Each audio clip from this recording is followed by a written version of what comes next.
할렐루야.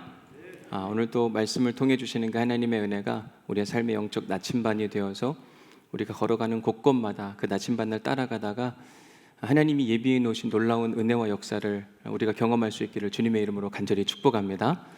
지난주 저는 여러분들에게 반면교사로 삼으라 이런 말씀의 제목과 함께 분명 우리가 믿는 하나님은 능력 있으신 하나님, 살아계신 하나님인데 왜 우리가 그 능력과 살아계신 하나님을 경험하지 못하는지를 설명해 드렸습니다. 어느 때 보면 우리가 성경에 등장하는 바리새인들과 서기관들처럼 살기 때문에 하나님의 은혜와 능력이 우리의 삶에 스며들지 않더라. 그러면 그들에게 무슨 문제가 있었는가? 크게 두 가지로 여러분들에게 설명해 드렸어요. 첫 번째는 바리새인들과 서기관들이 예수님이 궁금해서 찾아온 사람들이 아니라 예수님을 잡아가려고 올무를 놓고 그 덫에 걸리기만 하면 잡아가려고 하는 그 마음 가운데 예수님을 찾아왔더라. 그러면서 우리가 예배의 주인이신 하나님, 그 하나님을 예배한다고 하는데 예배에 대한 궁금증이 없기 때문에 우리에게 하나님의 은혜와 능력이 찾아오지 않는다. 예배에 제발 좀 궁금해 보시자. 2026년 4월 19일 오늘 예배는 하나님께서 어떤 말씀으로 어떤 설교 제목과 어떤 찬양을 부르게 하실까? 오늘 설교 제목을 보신 분들은 지난주에 본문인데 왜 또 오늘 하나 이런 생각이 드시지 않았을까요? 그죠? 뭔가 잘못 나왔나 이런 분들도 분명히 계실 거라고 생각이 듭니다.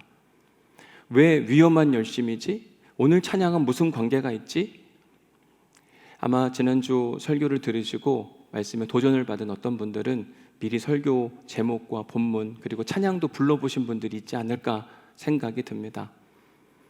마음 같아서는 손을 들어보라고 하고 싶지만 그러면 또 실망하시는 분들이 계실까 봐. 습관적인 신앙과 준비된 예배는 완전히 다르다고 여러분들에게 말씀을 드렸잖아요.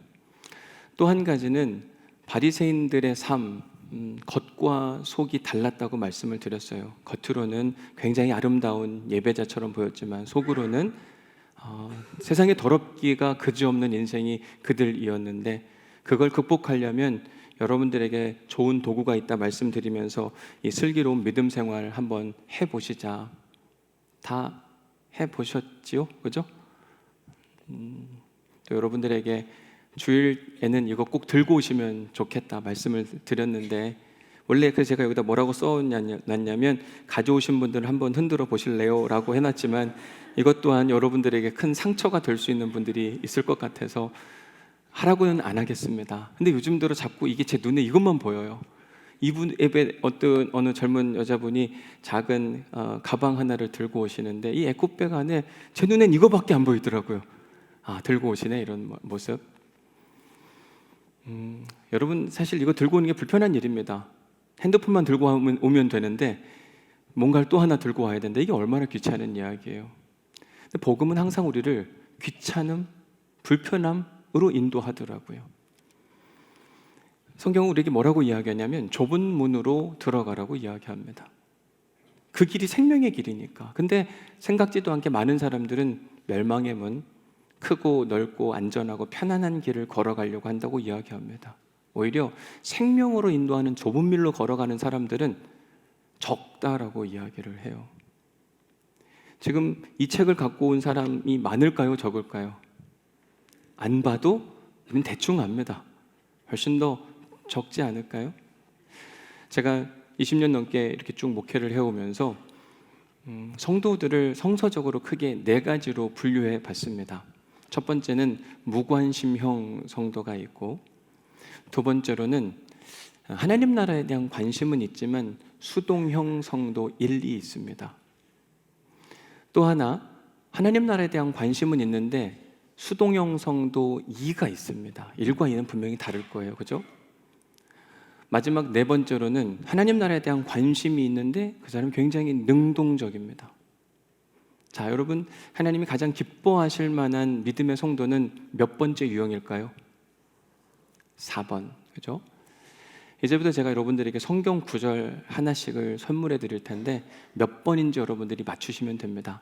민수기 11장 4절 먼저 함께 보도록 하겠습니다. 같이 한번 읽어볼까요? 시작. 그들 중에 섞여 사는 다른 인종들이 탐욕을 품음에 이스라엘 자손도 다시 울며 이르되 누가 우리에게 고기를 주어 먹게 하랴. 출애굽기 보면 이스라엘 백성들이 애굽을 탈출할 때 유대인들만 탈출한 게 아니라 유대인들의 하나님이 너무 궁금해서 함께 섞여 나온 사람들을 잡족이라고 이야기합니다. 잡족들도 함께 나왔대요. 근데 그 잡족들은 하나님이 궁금하기는 했지만 하나님에 대한 열심은 없었어요. 이 사람들은 몇 번에 해당할까요? 몇 번? 1번에 해당하는 무관심형 성도예요. 방관자형. 복음서에 보면 무리들이라고 표현이 나타나는데 예수님께 무리들이 왔다라고 이야기를 해요. 근데 이 무리들은 예수님께 오지만 금방 흩어져 가서 자기들이 원하는 일을 합니다. 무리들 중에 예수님의 제자는 극히 적어요. 수많은 무리들이 있었지만 예수님을 진짜 따르고 예수님처럼 산 사람들은 많지가 않습니다. 저는 이런 사람들을 무관심형 성도라고 이야기하는데 교회 안에 이 무관심형 성도가 얼마나 될까? 제가 목회를 해보니까 60% 이상은 되더라고요. 그러니까 60%, 70%? 적은 것 같지만 의외로 많은 사람들이 궁금해서 예배당에 와요. 예배는 드리지만 그냥 돌아가서는 아무 생각 없이 하나님 나라와 상관없이 오히려 세상적인 얘기를 막 꺼내는 사람들이 의외로 많다고 이야기를 하는 겁니다. 두 번째 말씀을 여러분들에게 드리면 민수기 13장 31절 말씀 같이 한번 읽어봅니다. 시작. 그와 함께 올라갔던 사람들은 이르되 우리는 능히 올라가서 그 백성을 치지 못하리라. 그들은 우리보다 강하니라 하고. 민수기 13장은 가데스 바네아에서 하나님께서 약속하신 가나안 땅을 점령하라고 그러면서 12명의 정탐꾼을 보내는 이야기입니다. 그 중에 10명의 정탐꾼이 했던 이야기가 민수기 13장 31절. 우리가 가서 보기는 했는데 너무 좋은 땅. 그러나 우리가 점령하기에는 역부족이라고 이야기합니다. 이들은 해야 할 일을 압니다. 그러나 못하겠다 그래요. 몇 번일까요? 2번입니다. 하나님 나라에 대한 관심이 있어요. 가르쳐 주는데 안 하는 사람, 회피형이라고 제가 다시 한번 정리해 봅니다. 마태복음 19장에 보면 한 부자 청년이 와서 영생에 대한 질문을 하잖아요. 어떻게 하면 우리가 영생을 얻을 수 있습니까?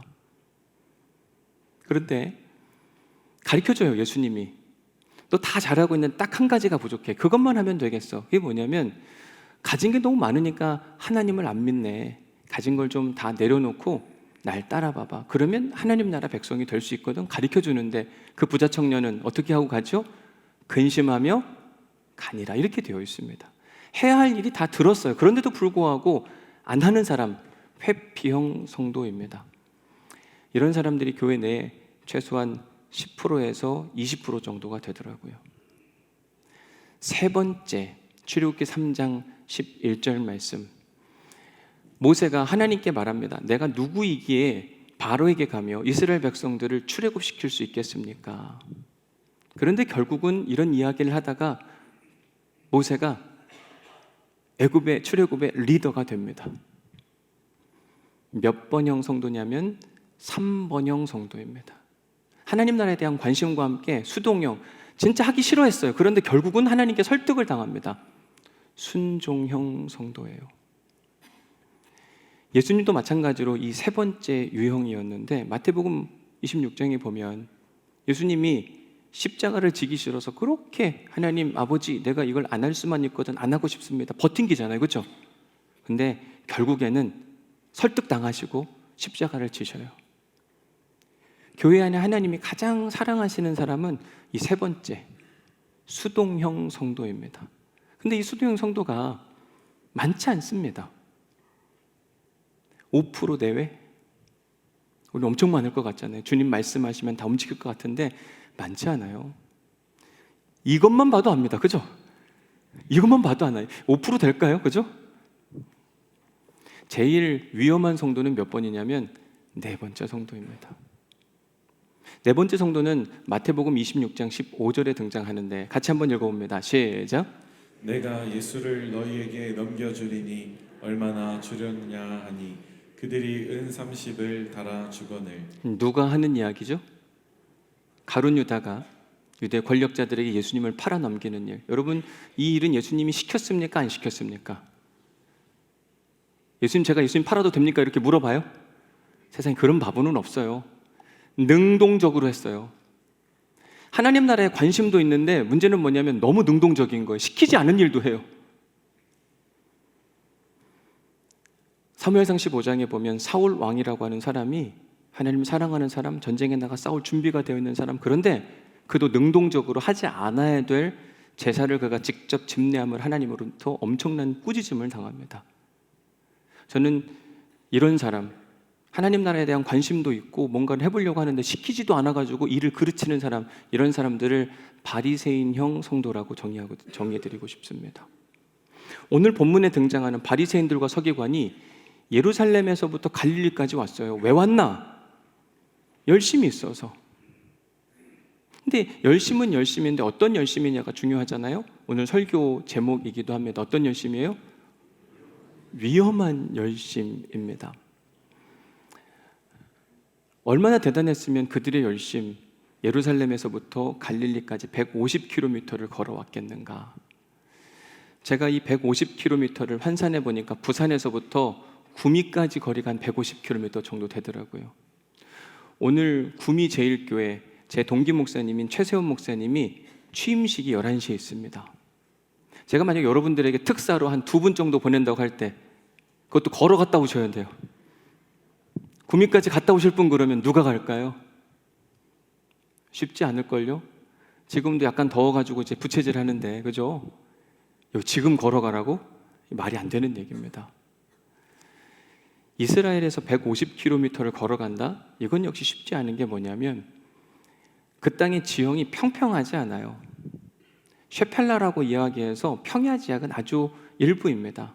이스라엘 평지, 여기만 가서 나머지는 다 산지예요. 그러니까 예루살렘을 출발해서 갈릴리까지 가려면 산을 내려왔다가 올라갔다가 내려왔다가 올라갔다가 험한 길을 걸어가야만 합니다. 제가 2016년도에 이스라엘에 몇 달간 지내면서 어느 날 운전하다가 차 안에 있는 온도를 찍었는데 온도가 47도였어요. 제가 저희 아이들과 함께 사울 왕이 목뱀을 당하고 이제 벳시안이라고 하는 곳에 걸리게 되잖아요.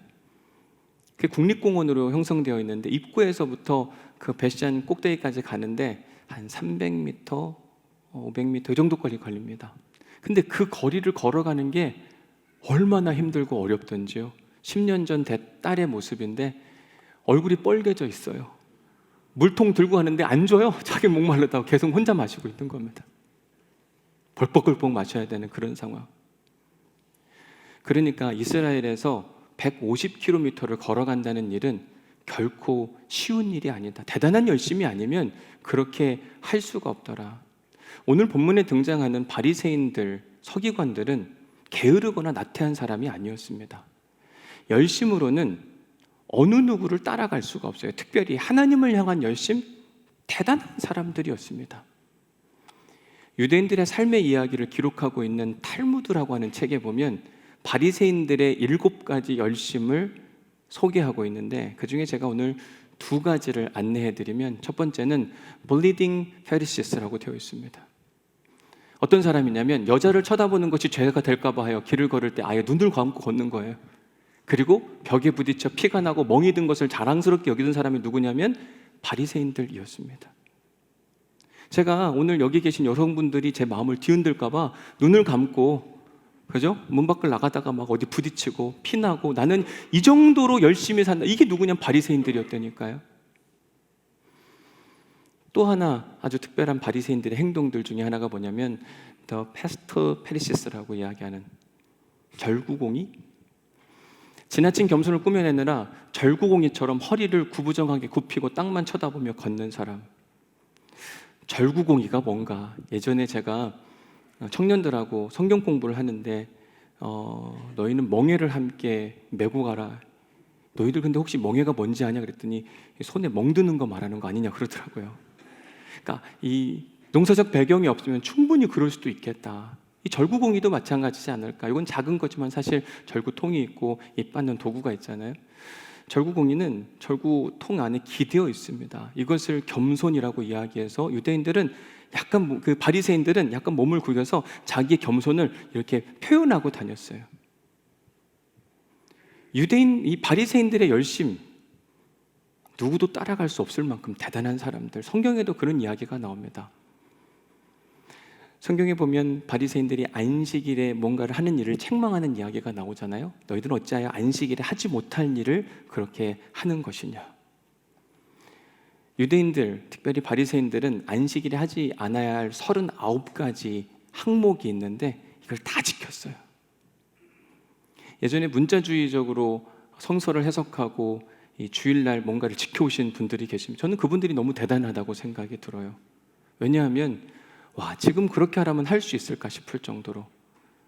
옛날에 여러분 생각해 보십시오. 주일날 밥 사 먹으면 안 됐고 버스 타면 안 되고, 그죠? 또 뭐 안 되죠? 안 되는 일. 만약에 그대로 어떤 교회는 있잖아요. 박수도 치면 안 된대요. 그것도 일이어가지고 이렇게 흔들더라고요. 막 이렇게 주보를 흔들어서 박수 치는 걸 대신하기도 했어요. 이 모든 것들을 지키는 사람들이 누구였냐면 바리새인들. 바리새인들의 열심은 따라갈 수가 없어요. 다음 주에 자세히 살펴보겠지만 그들은 유대인들의 전통을 따라서 손을 씻지 않으면 내 손 안에 부정한 것이 있다고 생각을 해서 항상 어디를 다녀오거나 뭘 하면 계속 손을 씻는 습관이 있었습니다. 이것도 다 지켰어요. 뿐만 아니라 그들은 기도하는 사람들, 기도도 열심히 해서 다른 사람들하고 다르게 따로 서서 다 보여주면서 일주일에 2번씩 금식하는 겁니다. 그러면서 자기 비움을 실천하는 거예요. 실제로 어떤 목사님은 지금도 수요일과 금요일에 금식하면서 일주일에 2번씩 꼬박꼬박 금식하면서 목회하시는 분을 제가 보기도 했습니다. 소득의 11조를 드리는데 얼마나 대단했냐면 마태복음 23장에 보니까 서기관들과 바리새인들이요, 너희가 11조 하는 게 얼마나 대단하냐면 박하와 회양과 근채의 11조를 드린대요. 박하와 회양은 우리가 야채입니다. 채소와 같은 거예요. 그러니까 만약에 10개의 채소가 있으면 그거 따가지고 하나 반드시 그것도 11조로 구분하여 드렸어요. 적게 드리려고 하는 자가 아니라 정확하게 드리려고 하는 자. 근채 같은 경우는 씨앗이잖아요. 저 씨앗조차 다 계산해가지고 10개를 정확하게, 요 정도면 10개지가 아니에요. 정확하게 10개를 구분해서 10의 1조를 구분해서 온전히 드리는 겁니다. 대단한 열심이었습니다. 그런데 이렇게 열심히 있는 인생을 살았던 바리새인 중에 바리새인이었던 바울이 이 바리새인의 열심을 어떻게 평가하는가? 로마서 10장 2절 말씀에 3절 말씀에 나옵니다. 같이 한번 2절 3절 말씀 읽어볼까요? 시작. 내가 증언하노니 그들이 하나님께 열심히 있으나 올바른 지식을 따른 것이 아니니라. 하나님의 의를 모르고 자기 의를 세우려고 힘써 하나님의 의에 복종하지 아니하였느니라. 하나님께 열심히 있었대요. 바리새인들은 열심히 없었던 사람이 아니라니까 열심히 있었습니다. 그런데 올바른 지식에 근거하지 않았고 자기의 의를 세우기 위하여 하나님이 원하시는 열심이 아니었음을 이야기하는 겁니다. 오늘 본문에서도 바리새인들과 서기관들이 예루살렘을 출발해 갈릴리로 왔던 그 열심은 하나님이 기뻐하시는 열심이 아니라 자기의 의와 만족을 위한 열심이었던 겁니다. 이게 바리새인들의 가장 큰 문제점 중에 하나였어요. 여러분, 우리에게 바른 열심, 하나님이 기뻐하시는 열심이 찾아오면 어떤 일이 일어나는가? 바울이 빌립보서 2장에서 그 열심을 살았던 예수님을 이렇게 소개합니다. 그는 예수님을 이야기하죠. 근본 하나님의 본체시나 하나님과 동등됨을 취할 것으로 여기지 않으시고 하나님과 같은 급이면 거드름을 피우고 해야 되는데 전혀 그런 모습이 보이지 않는다고 이야기합니다. 오히려 7절 말씀에 보니까 예수님은 자기를 비워 종의 형상을 가지사 사람들과 같이 되셨대요. 바리새인들과 서기관들은 자기를 채우려고 하는 사람이었으면 자기를 만족시키려고 하는 사람이었어요. 그런데 예수님은 자기를 비우는 완전히 반대 인생을 사는 겁니다. 그 비움을 다른 표현으로는 8절에서 낮아짐이라고 이야기하고 복종이라고 이야기하고 십자가의 죽으심이라고 표현하고 있습니다. 바리새인들과 서기관들은 이럴 생각이 1도 없어요.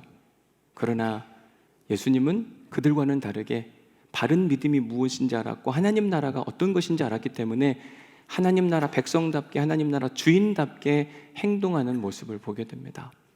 그래서 우리가 올바른 믿음을 가지고 있다고 한다면 예수님처럼 자기 비움, 낮아짐, 복종, 십자가, 희생, 철저히 자기 자신은 낮추고 죽이고 오히려 상대방이 잘 되도록 응원하고 배려하는 것이 바로 우리가 예수님을 믿는 믿음이라고 이야기하는 겁니다. 바리새인들은 이런 하나님 나라 백성과는 전혀 상관없이 자기의 의와 자기의 만족만을 위해서 일했는데, 그래서 그들이 했던 행동을 잘 보십시오. 누가복음 11장 53절에 보니까 서기관과 바리새인들이 하는 일, 뭘 잘하냐면 묻고 따지길 잘하는 겁니다. 이건 이래서 문제고 저건 저래서 문제고 이건 왜 안 되는 거냐고 이야기하고 또 묻고 따지고, 뿐만 아니라 말에 책 잡는 걸 좋아합니다. 누가 하나 말 실수라도 하면 너 당신 그 말했지, 왜 그때 그 말 한 거야? 누군가가 걸려서 넘어지도록 시험하고 올무를 놓는 거예요.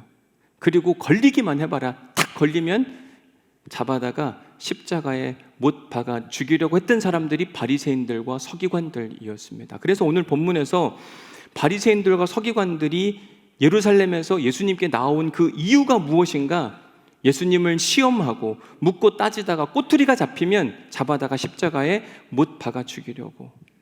실제로 바리새인들과 서기관들은 예수님을 십자가에 못 박아 죽이면서 행복해했습니다. 우리가 승리했다, 이겼다. 결국 바리새인들과 서기관들은 자신의 기쁨과 만족과 행복을 위하여 누군가를 죽이고 누군가를 꼬투리 잡고 누군가를 따져 묻기를 서슴지 않았던 사람들이 바로 바리새인들과 서기관들이었습니다.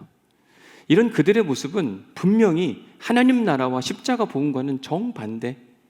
예수님은 자기를 희생해서 우리를 살려내셨잖아요. 이게 우리가 고백하는 십자가 복음의 핵심입니다. 예수님이 죽으심으로 우리가 살아났다. 우리가 이 은혜를 입고 살아가는 사람들이라고 한다면 우리는 예수님처럼 살아야만 합니다.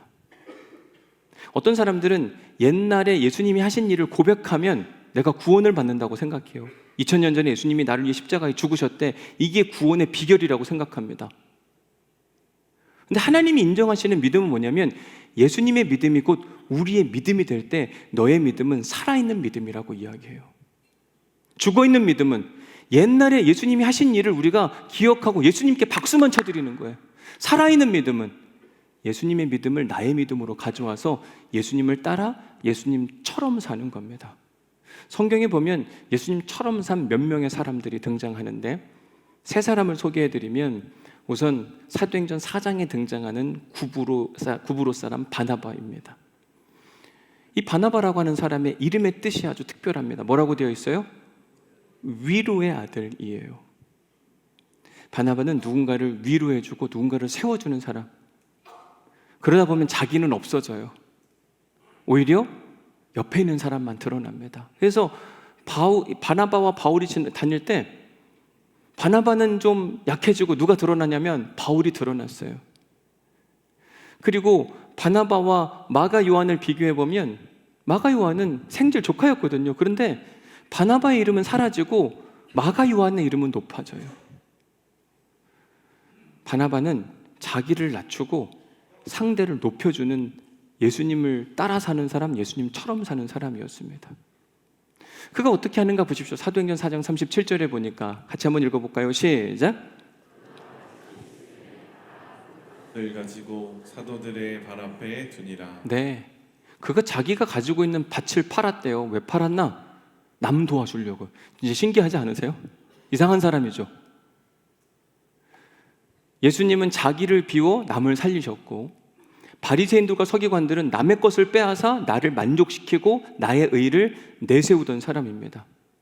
열심히 산 건 그들도 열심히 살았고 예수님도 열심히 살았는데 열심의 종류가 완전히 다른 거더라고요. 사도행전 5장에 보면 사도들, 예수님의 제자들의 이야기가 나옵니다. 그들이 하나님 나라와 예수 그리스도의 이름 때문에 욕을 당하고 어려움을 당하는 이야기예요. 근데 그걸 기뻐하고 즐거워합니다.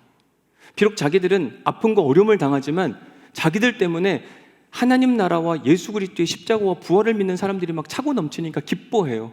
이게 바로 예수님의 모습이었어요. 예수님은 죽으셨는데 사람들이 구원의 은혜를 누리는 그 놀라운 예수님의 모습을 제자들이 똑같이 따라합니다. 부활하신 주님을 만났던 사도 바울도 마찬가지예요. 분명히 예루살렘에 박해와 환란이 기다리고 있다고 이야기하는데 내가 거기 가기를 포기하지 않는 것은 내가 가서 죽을지언정 하나밖에 없는 생명이 내가 없어진다 할지라도 그곳에서 복음의 완성, 복음의 능력이 발현된다면 나는 가야 할 만한 가치가 있다. 이러한 사람들은 예수님을 믿는 믿음이 살아있는 신앙을 가진 사람들이었습니다. 이런 사람들을 하나님이 응원하고 칭찬하셨어요.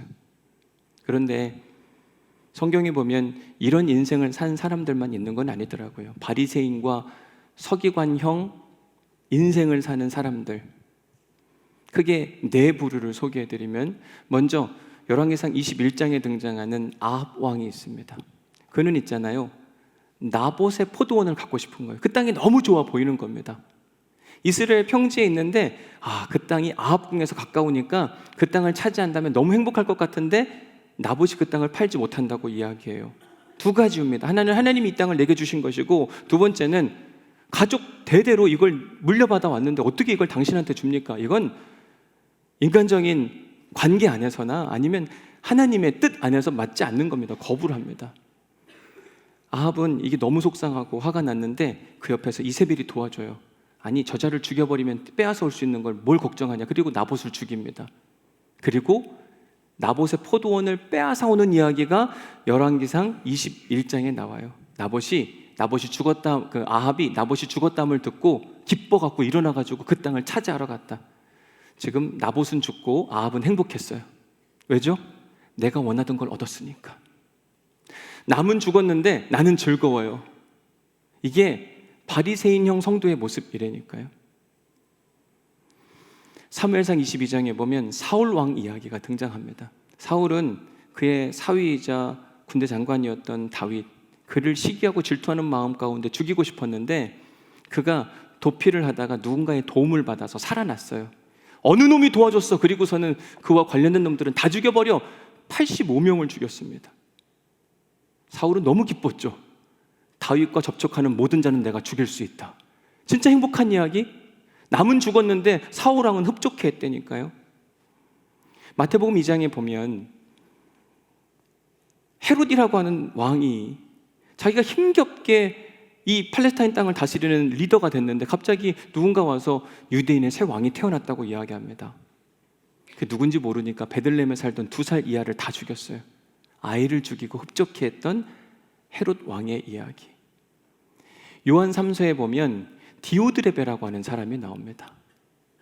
그가 악한 말을 하는 사람이었고 교회 공동체를 깨뜨리는 사람, 누군가를 비방하며 누군가를 환영하지 않고 내쫓으려고 하는 사람, 누군가를 비방하고 내쫓으면서 누군가는 힘들어하고 아파하는데 자기는 기뻐하고 즐거워했어요.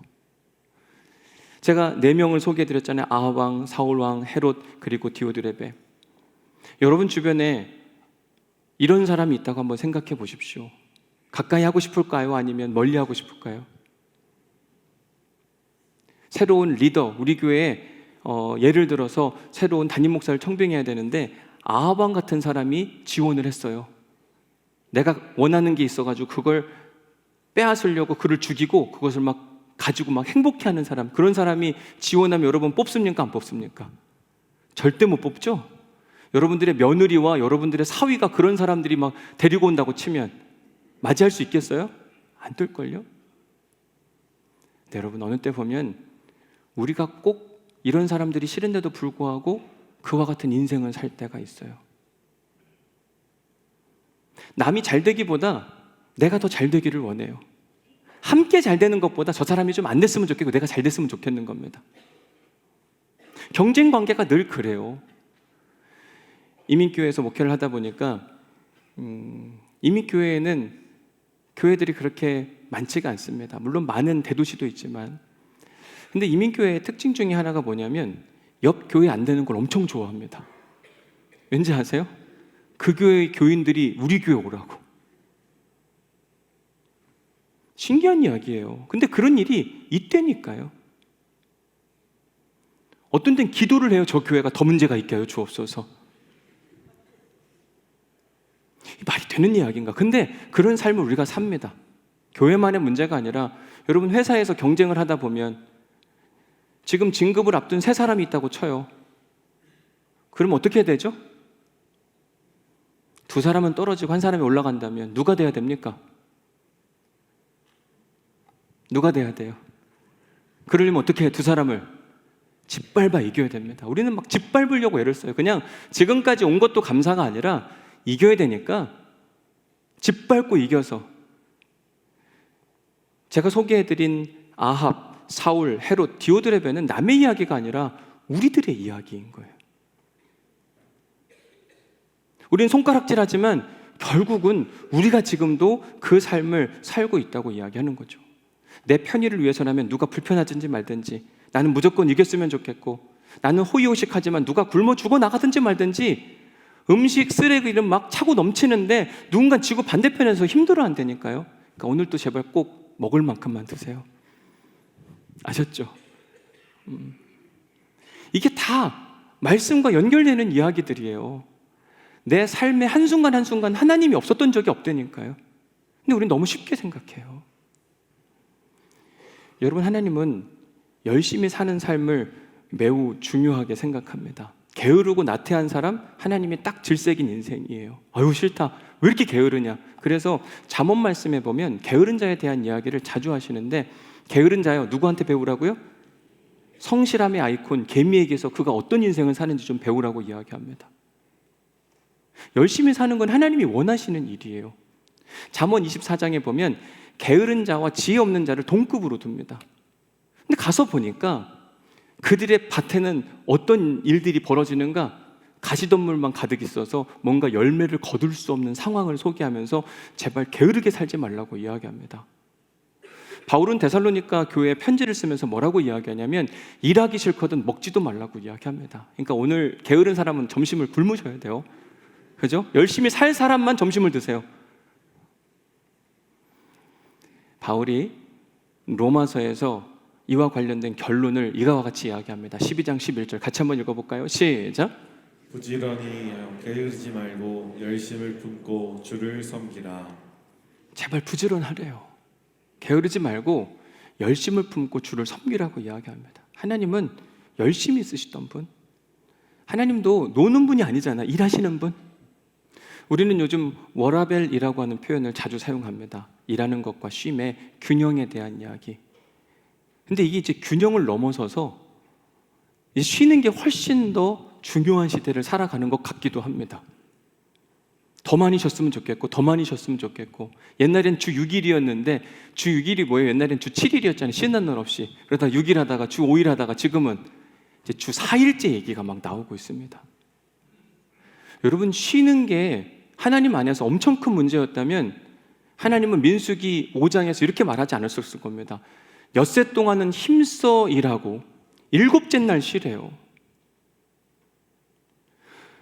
일하는 게 죄고 일하는 게 징계였으면 6일 동안 일하는 거에 대해서 쉼에 대한 부분들이 이렇게 작게 강조될 수 있을까? 여러분, 쉼이 나쁜 건 아닙니다. 근데 어느 순간 열심히 사는 일들에 대해서 터부시하기 시작했어요. 여러분, 일하기 위해 쉴까요? 쉬기 위해서 일할까요? 잘 생각해 보세요. 일하기 위해서 쉬세요? 쉬기 위해서 일하세요? 이번 주 나눔 질문이에요. 잘 한번 생각해 보셔야만 합니다. 어느 때는 뭔가 뒤바뀐 것 같다니까요. 열심히 산다고 하는 것, 이건 하나님이 원하시는 일이기 때문에 그런지 모르지만 예수님도 보면 쉴 새 없이 일하세요. 여러분, 예수님 한가한 적 보셨어요? 예수님이 열심히 일하다가 한적한 곳에 가서 기도하러 가신 적은 있지만 한가하게 노신 적은 없더라고요. 오히려 예수님께서 한적한 곳에 가 좀 쉬고 먹고 좀 하려고 하는데 또 사람들이 쳐들어와요. 야, 나도 좀 쉬자, 이렇게 하지 않으시고 예수님 어떻게 하세요? 와, 또 뭘 해보자. 하나님 나라의 은혜와 복음을 다시 흘려보내는 자리로 나아가세요. 이처럼 열심히 사는 인생은 선택의 문제가 아니라 우리의 필수적인 삶의 모습이에요. 반드시 열심히 살아야만 합니다. 근데 어떤 열심이냐가 중요하죠. 오늘 설교 제목처럼 뭐라고 되어 있어요? 위험한 열심. 과연 내가 열심히 살기는 하는데 내 열심이 위험한 것은 아닐까? 위험한 열심은 다른 게 아니라 바리새인들과 서기관들의 열심이었습니다. 그들은 어떤 열심을 보였는가? 올바르지 않은 지식을 가지고 자기의 의를 세우고 자기의 만족을 위하여 자기 자신만을 위해 사는 이기적인 열심이었습니다. 누군가 여러분들에게 당신 왜 이렇게 열심히 사세요? 라고 물었을 때 잘 먹고 잘 살라고요. 그건 다 똑같죠. 그죠? 우리가 열심히 사는 이유가 뭐예요? 잘 먹고 잘 살라고. 근데 누가? 내가. 나만을 위해서 잘 먹고 잘 살려고 한다. 이게 매우 위험한 열심이고 이러한 성도를 바리새인형 성도라고 이야기하고 이기적인 인간이라고 이야기하는 겁니다. 자기 자신만을 위해서 열심히 산다면 하나님이 절대로 기뻐하지 않으세요. 우리 교회 학교 교육 철학이 있는데 그게 뭐냐면 공부에서 남주자예요. 우리는 보통 뭐라고 가르쳤죠? 공부해서 남주냐, 너 잘되라고 하는 건데 제발 열심히 해라. 성경적 정신과는 정반대의 이야기입니다. 너가 열심히 공부하고 열심히 뭔가를 해야 되는 이유가 무엇인가? 너가 잘되기 위함도이기도 하지만 너로 말미암아 그 일이 다른 사람들에게도 좋은 영향력을 미치게 하기 위하여 열심히 제발 해라. 만약 우리가 너 잘되라고 공부하는 거 너만 생각해, 다른 사람 신경도 쓰지 마, 그러면 우리가 아이들을 바리새인형 성도로 키우고 있는 겁니다. 아주 심각한 거죠. 위험한 열심을 가르치고 있는 거예요. 아니요, 하나님은 우리가 바리새인형 열심, 자기의 만족과 의를 위하여 사는 열심이 아니라 하나님의 열심을 가르쳐주고 싶어 하세요.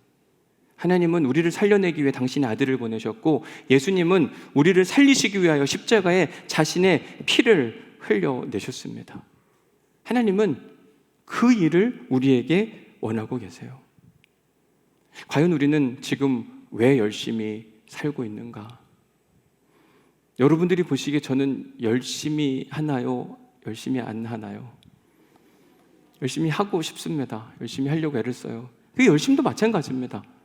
왜 열심히 할까? 제 만족과 의가 아니라 여러분들이 잘 되게 하기 위하여. 제가 여러분들에게 굳이 이렇게 귀찮은 일을 왜 계속 강조하냐면요, 이게 진짜 우리의 영혼을 잘 되도록 만드는 일, 영혼만의 문제가 아니라 우리의 삶을 풍요롭게 만드는 일이기 때문에 거듭 강조해 드리는 겁니다. 저도 여러분들이 하기 싫다는 걸 매주마다 말하는 게 얼마나 힘든지 아세요? 이제 그래서 안 하려고요. 다음부터는 이런 거 가꾸지도 않을 거예요. 마지막으로 제가 이야기한 거예요. 제가 한국에서 6년, 미국에서 7년, 13년을 신학을 공부했습니다. 지금도 공부하고 있고.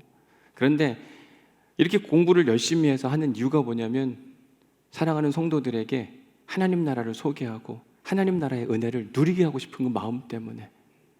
일주일에 제가 설교 준비를 몇 시간 하나 계산할 수가 없는 게 계속 설교 준비를 하고 있어요.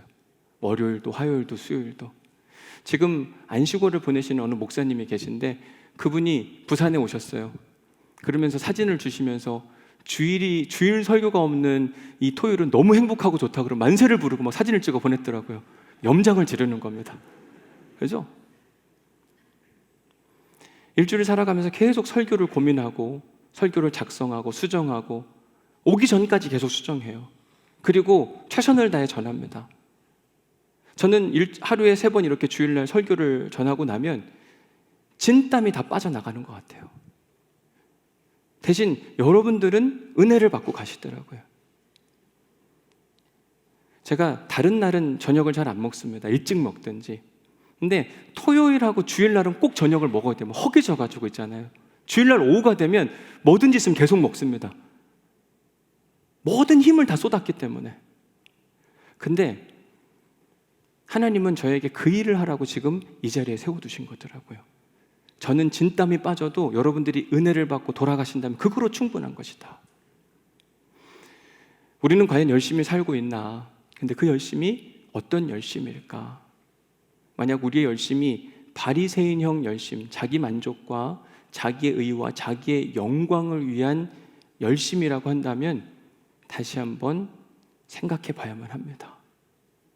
그런 열심으로 살았던 바리새인들과 서기관들을 향해 예수님이 마태복음 23장에서 아주 기가 막힌 이야기를 하십니다. 같이 한번 읽어볼까요? 시작.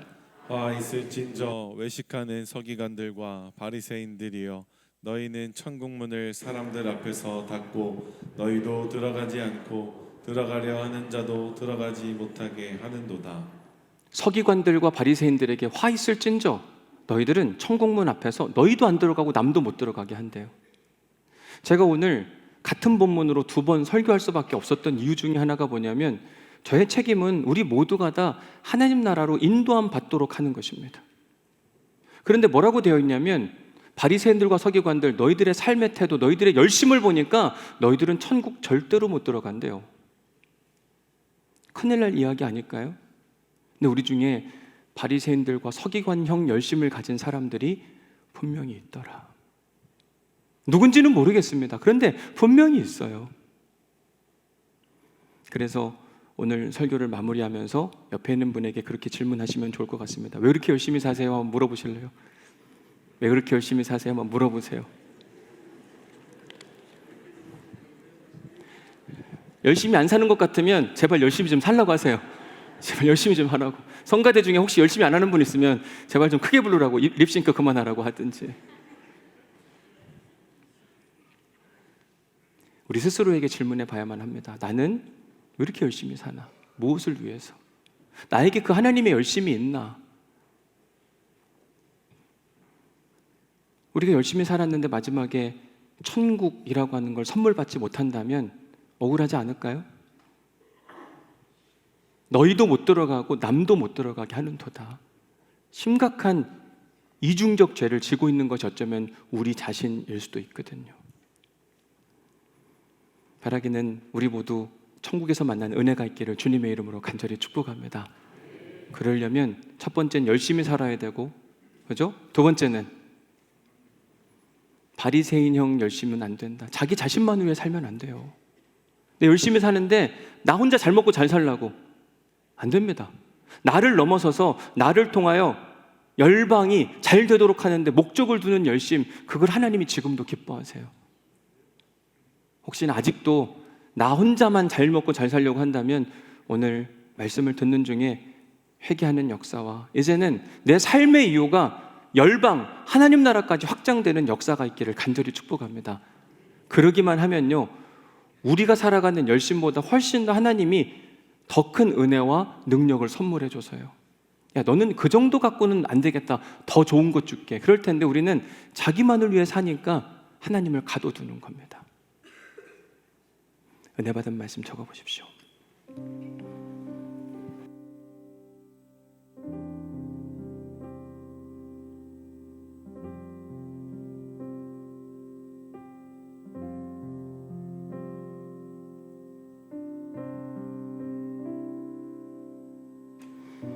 제가 오늘 여러분들에게 4가지 성도의 유형을 소개해드렸잖아요. 한번 1번에다가 나는 몇 번형인가 적어보시면 좋을 것 같아요. 나는 몇 번형 성도지? 그리고 그 맨 끝에 하나님 나는 3번이 되게 하여 주옵소서. 하기 싫은데 어쩔 수 없이 그래도 순종하는 순종형 성도가 되게 하옵소서.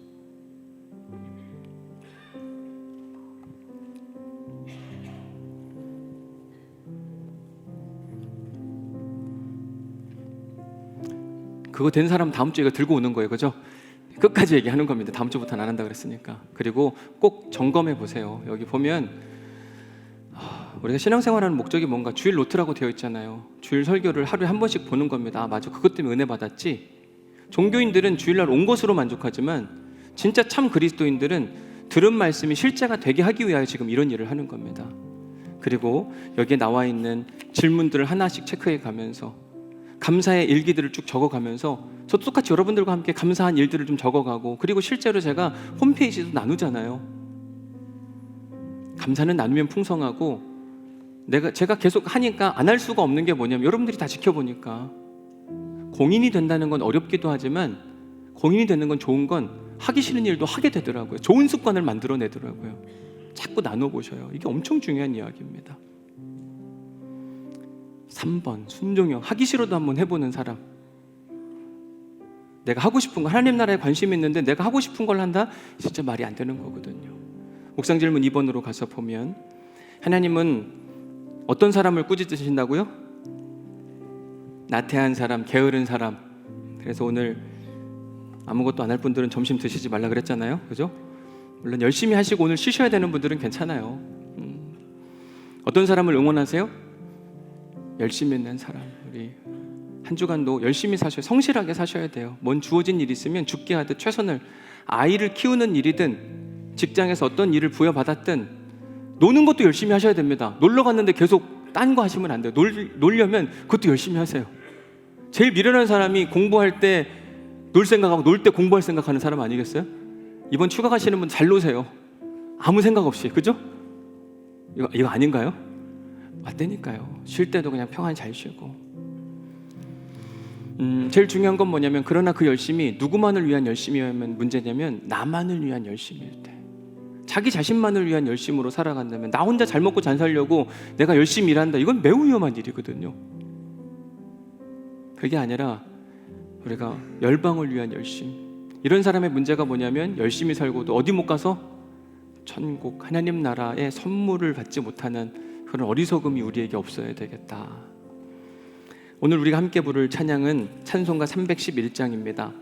내 너를 위하여 몸 버려 피 흘려 내 죄를 속하여 살 길을 주었는데 넌 뭐하냐, 이 얘기입니다. 하나님이 오늘 결단 찬송으로도 넌 실컷 다 은혜 누리고 받고, 근데 넌 뭐하는데 계속 채우려고만 하냐, 채우려고만 하는 사람, 그건 바리새인형 성도가 되는 겁니다. 우리가 직장을 다니고 돈을 모으는 이유도 어떻게 잘 쓸까를 고민하는 사람과 채우는 거에만 관심 있는 사람 완전히 다르거든요. 예수님은 에너지가 들어오면 이걸 어떻게 써낼, 좋은 곳에 쓸 수 있을까를 고민했어요. 진짜 좋은 모델이 되는 겁니다. 우리도 열심히 사는 이유가 어떻게 잘 비워내고 어떻게 잘 쓸 수 있을까를 고민한다면, 그런 사람이 하나님이 기뻐하시는 믿음의 성도.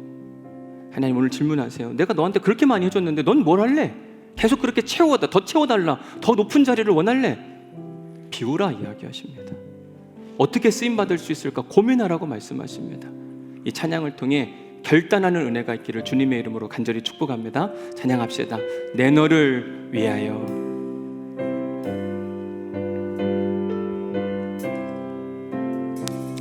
내 너를 위하여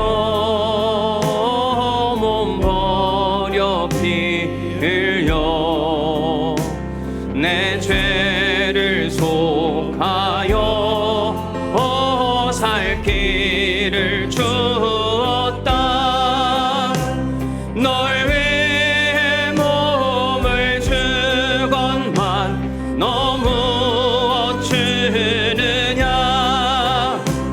널 위해 몸을 주건만 너무 어추느냐. 아버지 보좌와 그 영광 또 아멘. 그렇습니다. 밤같은 세상에 만백성을 구하려고 예수님이 이 땅에 오셨습니다. 예수님이 자기의 몸을 희생하셨건만 너 무엇하느냐. 내 몸을 희생했건만 너 무엇하느냐. 내 몸을 희생했건만. 우리 3절 4절은 다 함께 자리에서 일어나셔서 우리 함께 찬양합시다. 죄 중에 빠져서 영죽을 인생을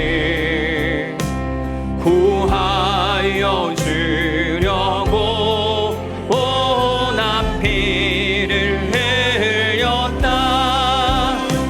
내 죄를 대속했건만 너 무엇하느냐. 내 죄를 대속했건만 너 무엇하느. 한없는 용서와 한없는 용서와 참 사랑 가지고 세상에 내려와 값없이 주어